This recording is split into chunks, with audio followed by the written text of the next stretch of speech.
బజే వాయువేగం 2 hours 15 minutes run టైంతో Karthikeya గారు హీరోగా థియేటర్స్లో రిలీజ్ అయిన ఈ సినిమా యొక్క నైట్ 9:30 స్పెషల్ ప్రీమియర్కి ఏఎంబికి వెళ్ళా. ఇక సినిమా చూసాక నాకైతే నచ్చిందండి. బాగానే ఉంది, కానీ చాలా సినిమాల్లో చూసిన కొంచెం ఫెమిలియర్ స్టోరీ, ఇంకా మధ్య మధ్యలో స్లో పేస్ ఇవి తప్ప మిగతా సినిమా అంతా టైం పాస్ అయిపోయే విధంగా, ఒకసారి చూసే విధంగా ఎంటర్టైనింగ్గానే ఉంది. థియేటర్లో కంటే ఓటీటీలో ఎక్కువ రీచ్ ఉంటుంది సినిమాకి. Streaming partner Netflix. అస్సలు స్పాయిలర్స్నే లేని ఫుల్ అనాలిసిస్ని ప్లస్ అండ్ మైనస్ పాయింట్స్లో క్లియర్గా చూద్దాం. ఫ్యామిలీతో చూడొచ్చా అంటే ఎస్ చూడొచ్చు, అడల్ట్ కంటెంట్ ఏం లేదు. స్పాయిలర్స్ అస్సలు లేకుండా బేసిక్ స్టోరీలన్నీ చూస్తే స్టార్టింగ్లోనే పోలీస్ స్టేషన్లో ఉన్న హీరో కార్తికేయ గారిని ఆ స్టేషన్ ఎస్ఐ హీరోని ఇన్ని నేరాలు చేసినోడు ఈ నేరం చేయడా అనడంతో స్టార్ట్ అవుతుంది. అసలు హీరో నిజంగానే అన్ని నేరాలు చేశాడా, అసలు పోలీస్ స్టేషన్లో ఎందుకు ఉన్నాడు, అసలు ఆ నేరాలు ఏంటి, ఫ్లాష్ బ్యాక్ ఏంటి అన్నదే స్టోరీ.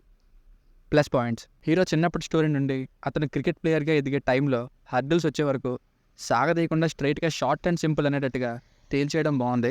అండ్ సినిమా ఒక పోస్టర్ని చూసి ఇది క్రికెట్ ఫిల్మ్ అనుకోకండి. హీరో కార్తికేయ గారు ఇంకా ఆయన బ్రదర్గా చేసిన హ్యాపీ డేస్ ఫేమ్ టైసన్ గారు బాగా యాక్ట్ చేశారు. మెయిన్గా కార్తికేయ గారు బాగా కష్టపడారనిపించింది.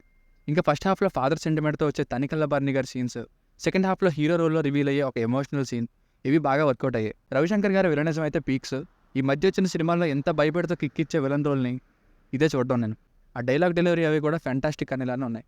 ఉన్నంతలో లిమిటెడ్ రోల్లో ఐశ్వర్య మీనన్ గారు పర్వాలేదు అనిపించారు. ఇంటర్వెల్లో వచ్చే ఒక భారీ ట్విస్ట్, హీరో ఇరుక్కునే ప్రాబ్లమ్స్లో హీరో విలన్ మధ్య వచ్చే సీరియస్ కాన్వర్సేషన్స్, ఇవి plus points. Songs are good, background music కొన్ని చోట్ల హై ఇచ్చింది.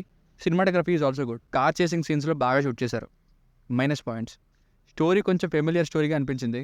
హీరో ఒక పెద్ద ప్రాబ్లంలో ఇరుక్కోవడం, డబ్బుల చుట్టూ సినిమా తిరగడం, చివరికి ప్రాబ్లం సాల్వ్ అవ్వడం, సేమ్ ఎన్నో సినిమాల్లో చూసినా ఇలాంటి ఫార్ములాయిక్ స్టోరీనే ఇది. కానీ రొటీన్ స్టోరీని కూడా ఎంటర్టైనింగ్గా తీస్తే అదే చాలు కదా.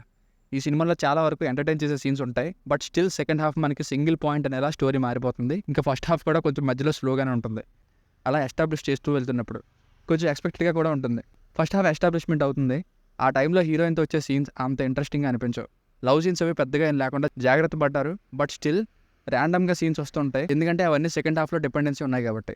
అలాగే కొన్ని విషయాలు ఎగ్జాక్ట్గా ఇలానే అవుతాయా అనే ఫీల్ కూడా వచ్చింది. కానీ ముందుకెళ్తున్న కొద్దీ ప్రొసీడింగ్స్లో కనిపెట్టే విషయాలు ఇంట్రెస్టింగ్గా ఉంటాయి. కానీ సెకండ్ హాఫ్ కొంతమేరకు ఎక్స్పెక్ట్ చేసేస్తాం, మెయిన్గా క్లైమాక్స్ని. సో ఫైనల్గా మూవీకి వర్డిక్ట్ ఏంటంటే, కొంచెం ఫెమిలియర్ స్టోరీని మధ్యలో అక్కడక్కడ వచ్చే కొంత స్లో పేస్ని ఓపిక పడితే ఖచ్చితంగా ఒకసారి చూడొచ్చు గైస్ మూవీని. Timepass entertainer, emotions and thrills ఉన్నాయి. It's decent entertainer but slow here and there. దీనికి రేటింగ్ వచ్చేసి ఇది నా ఒపీనియన్ 3/5. మీకు కనుక రివ్యూ నచ్చినట్లయితే మరిన్ని రివ్యూస్ కోసం మన ఛానల్ని సబ్స్క్రైబ్ చేసుకోండి. Thank you.